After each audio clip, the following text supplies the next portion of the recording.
warahmatullahi wabarakatuh. Pada pembelajaran kali ini kita akan mengulas materi tentang penggunaan tanda baca. Nah, ini merupakan bagian dari materi ejaan. Jadi pembahasan mengenai ejaan itu ada 3 hal, yakni penggunaan tanda baca, kemudian penulisan huruf, dan penggunaan kata atau penulisan kata.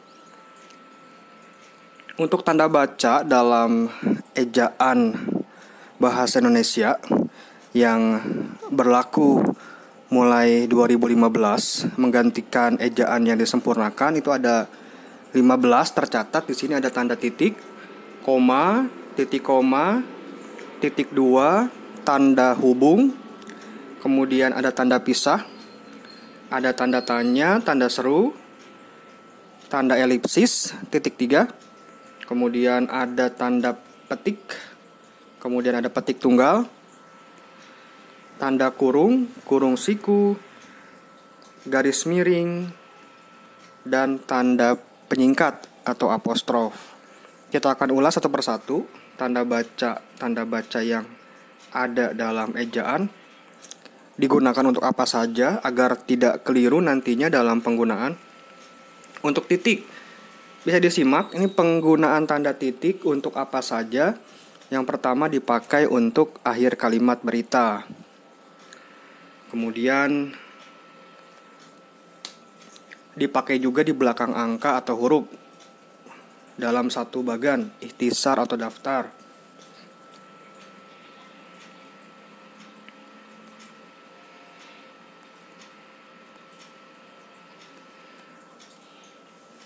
Nah, ini tidak dipakai ketika angka pada sub atau bagan itu sudah menggunakan tanda kurung. Jadi tidak perlu menggunakan tanda titik lagi.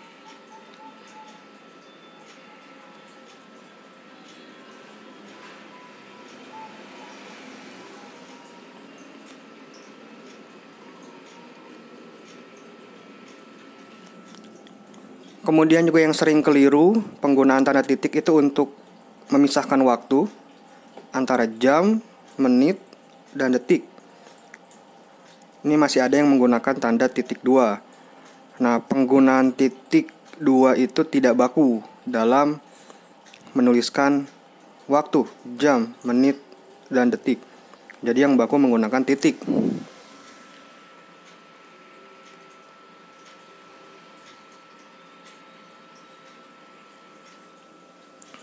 Digunakan juga dalam penulisan daftar pustaka,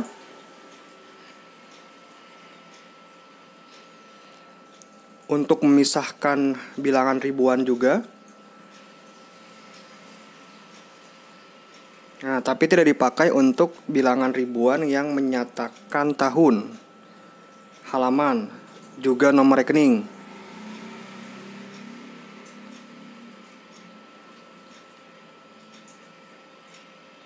Untuk akhir judul sebuah karya tulis itu tidak perlu menggunakan titik.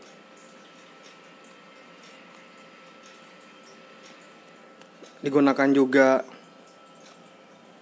untuk alamat surat, khususnya setelah YTH, penyingkatan YTH yang terhormat.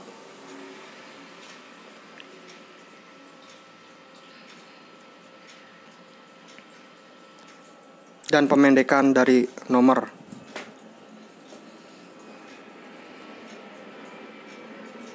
Itu dia tanda titik. Kita lanjut ke tanda koma. Nah, tanda koma digunakan untuk apa saja, jangan sampai keliru nantinya. Yang pertama digunakan untuk merinci.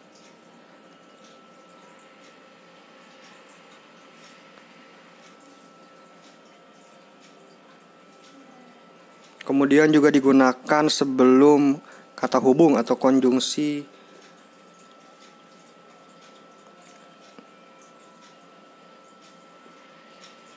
Meskipun tidak semua konjungsi menggunakan koma ya.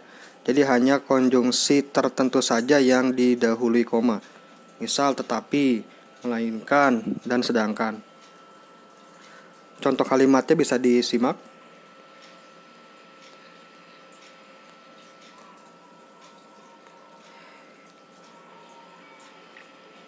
Digunakan juga pada kalimat majemuk untuk memisahkan anak kalimat yang mendahului induk kalimat.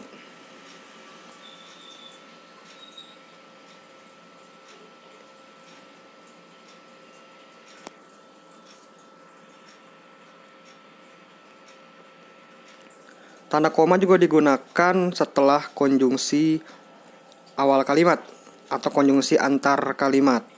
Contohnya oleh karena itu, oleh sebab itu, dengan demikian. Jadi setelah konjungsi tersebut menggunakan koma.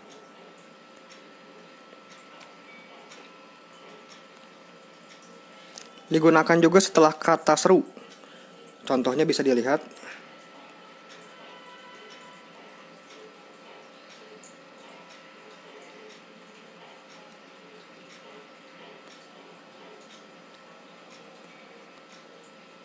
Kemudian juga digunakan untuk memisahkan petikan langsung dari bagian lainnya. Ciri khas petikan langsung itu ada menggunakan petik ganda.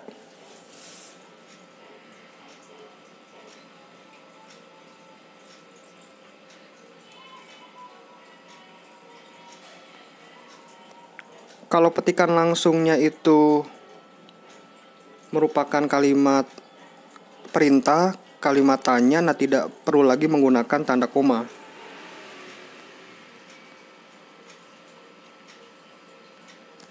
Kemudian juga untuk memisahkan alamat, tempat tinggal, daerah, itu menggunakan koma.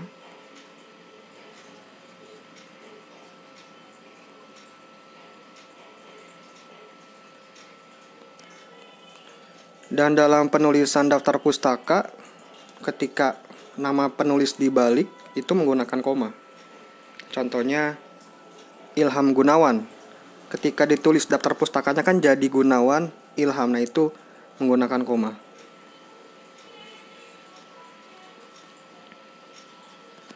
Digunakan juga untuk bagian dalam catatan kaki.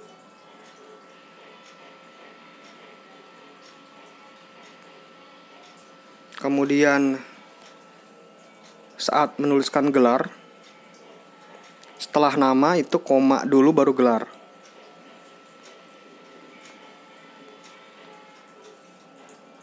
Jika ada lebih dari satu gelar akademik, nah itu menggunakan koma lagi. Kemudian gelarnya yang kedua, dan seterusnya.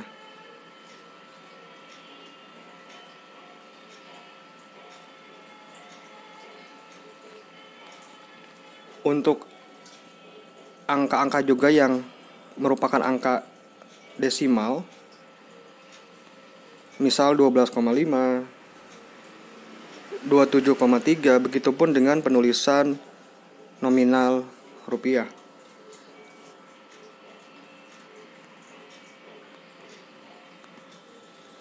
Kemudian juga digunakan untuk menghapit keterangan tambahan atau posisi.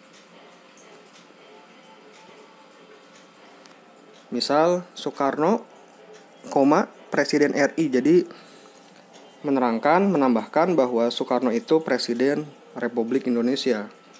Jadi penggunaan komanya ada dua, di awal dan di akhir.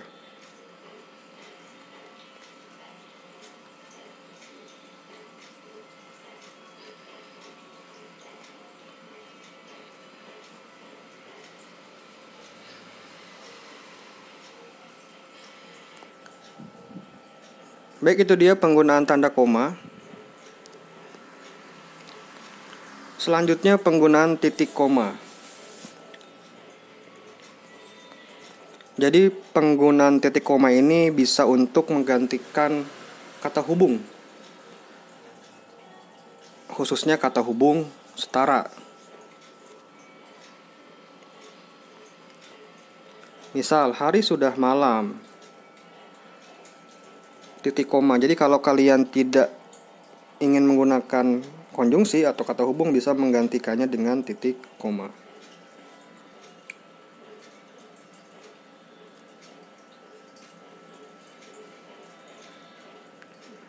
Nah, digunakan juga untuk merinci. Ini sering ditemukan dalam surat lamaran pekerjaan.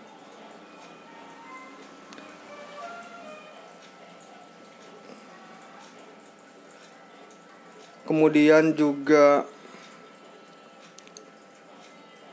digunakan untuk memisahkan bagian rincian yang sudah menggunakan tanda koma.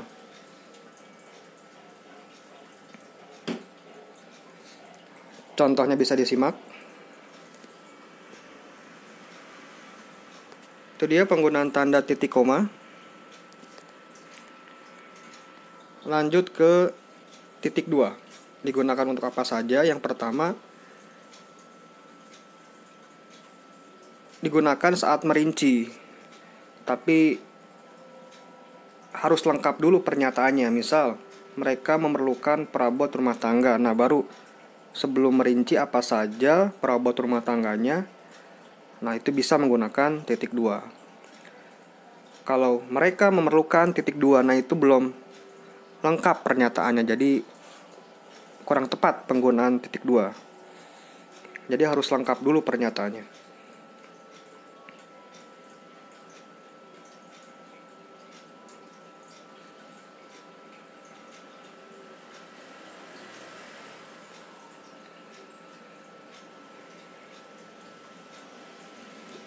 Ini contoh lainnya dari penggunaan titik 2, dipakai juga untuk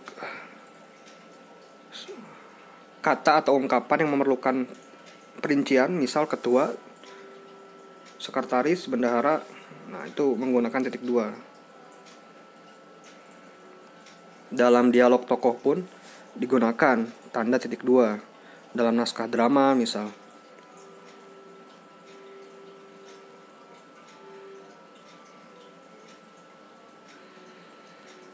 Kemudian juga untuk memisahkan nomor, halaman, surat, ayat dalam kitab suci juga digunakan titik 2. Dalam daftar pustaka pun untuk memisahkan tempat terbit dan penerbit itu menggunakan titik 2. Baik, itu dia penggunaan titik 2. Lanjut ke tanda hubung. Nah, digunakan untuk apa saja? Jadi digunakan untuk menandai kata yang terpenggal. Misal dalam koran, dalam majalah kan kerap ditemukan kata yang terpenggal. Contohnya bisa dilihat.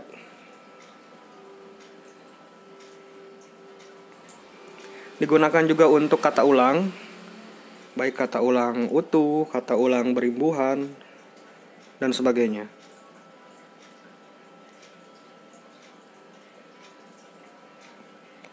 Digunakan juga untuk menyambung tanggal, bulan, dan tahun yang dinyatakan dengan angka. Jadi kalau campuran angka kata, misal tanggalnya pakai angka, bulannya pakai kata, nah itu tidak perlu menggunakan tanda hubung. Digunakan juga untuk menyambung huruf dalam kata yang dieja. Untuk memperjelas hubungan bagian juga digunakan tanda hubung.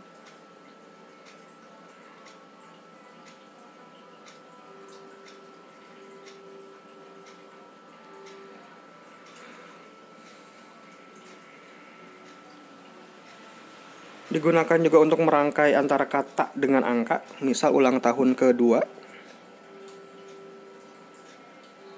Kemudian digunakan juga untuk merangkai kata ketika bertemu dengan huruf kapital, misal se-Jawa Barat.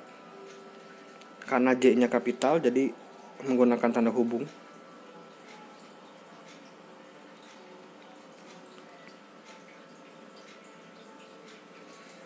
Dan contoh lainnya bisa disimak penggunaan tanda hubung.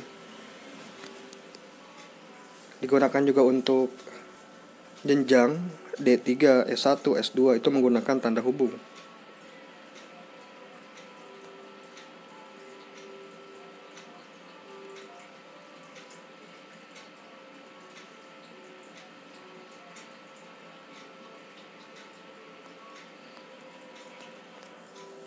Ketika menggabungkan bahasa Indonesia dengan bahasa asing juga menggunakan tanda hubung. Contohnya merecall. pentekelan, dan sebagainya.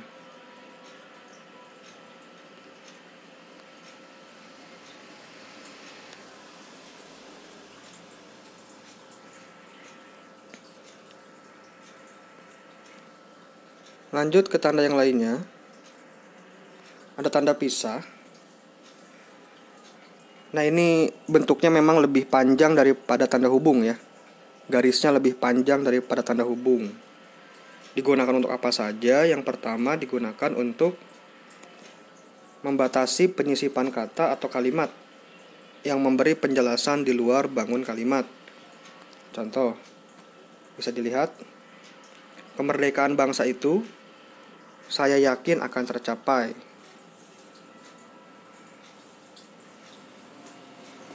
Nah, ini bisa juga menandakan keterangan tambahan. Kemudian juga bisa untuk menggantikan sampai. Misal acara dimulai dari jam 8 sampai jam 10. Nah, itu bisa menggunakan tanda pisah ya untuk menggantikan sampai dengan.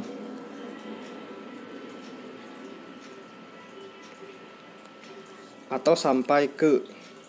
Contoh, Jakarta sampai ke Bandung. Itu menggunakannya tanda pisah, bukan tanda hubung. Ini sering terbalik, hati-hati.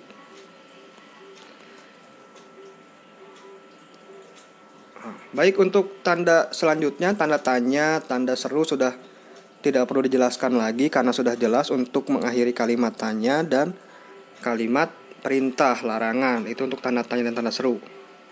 Contohnya ya.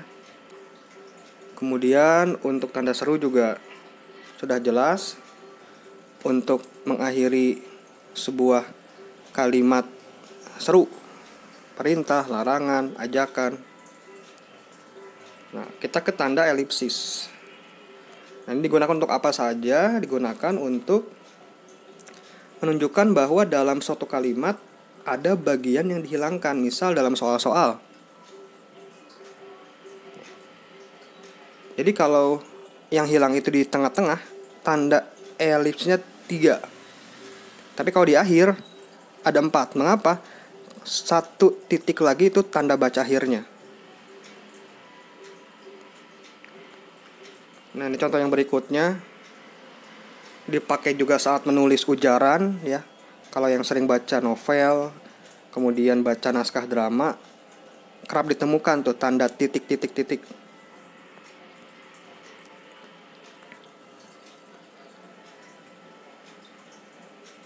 Lanjut ke tanda petik.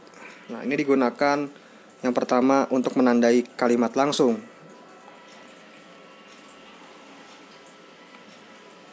Kemudian juga untuk menghapit judul lagu, judul film, judul puisi, artikel, naskah. Nah, contohnya bisa disimak.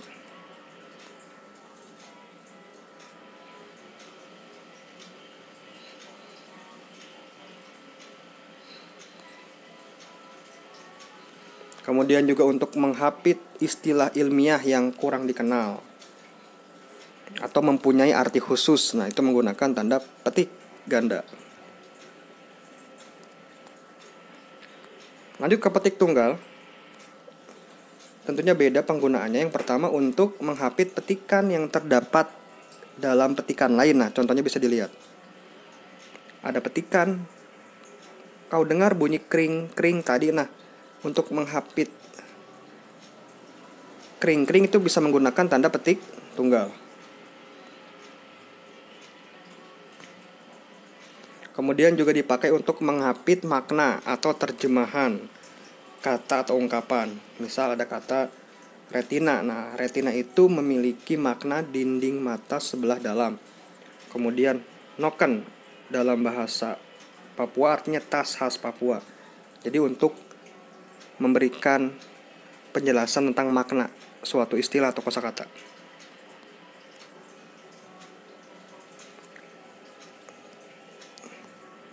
Kemudian juga ada tanda kurung. Nah, tanda kurung ini digunakan untuk mengapit keterangan, penjelasan dari sebuah singkatan.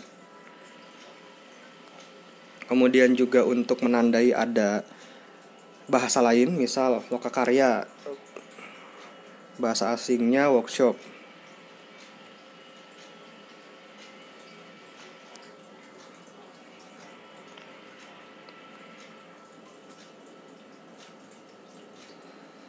Nah, ini contoh lainnya penggunaan dari tanda kurung. Digunakan juga untuk penanda rincian.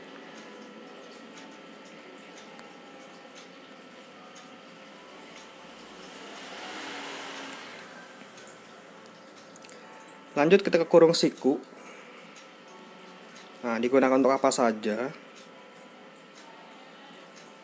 Biasanya digunakan oleh editor untuk mengoreksi bagian yang terdapat kesalahan atau kekurangan.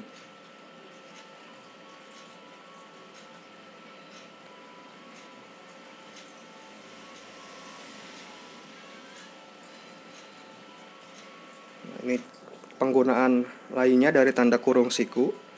Digunakan juga dalam kalimat ya yang terdapat keterangan penjelas dalam tanda kurung. Jadi kalau sudah menggunakan tanda kurung, kemudian ada hal yang ingin diperjelas lagi, itu bisa menggunakan tanda kurung siku.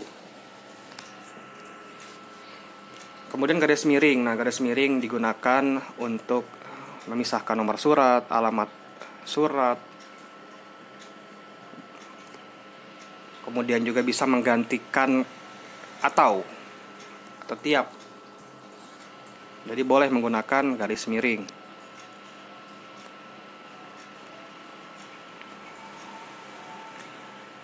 Digunakan juga bisa untuk mengoreksi huruf, kata, atau kelompok kata. Ada yang tipe misal, bisa dikoreksi menggunakan tanda garis miring. Misal ada kata linguistik, nah harusnya kan G-nya 1. Kemudian hutang, nah itu kan harusnya utang. Jadi untuk mengoreksinya bisa menggunakan garis miring. Dan yang terakhir ada tanda penyingkat atau apostrof. Nah, digunakan untuk apa? Apostrof ini dipakai untuk menunjukkan penghilangan bagian. Contoh, dia kan kusurati. Nah, kan itu ada yang dihilangkan. Nah, huruf apa? Huruf A dihilangkan.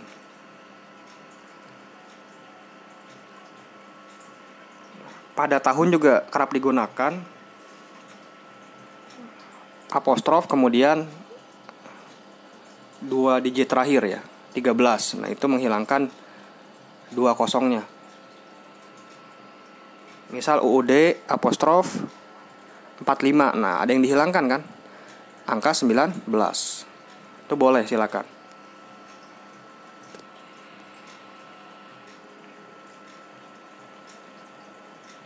Baik, itu dia penggunaan tanda baca yang tertulis dalam Pedoman Umum Ejaan Bahasa Indonesia.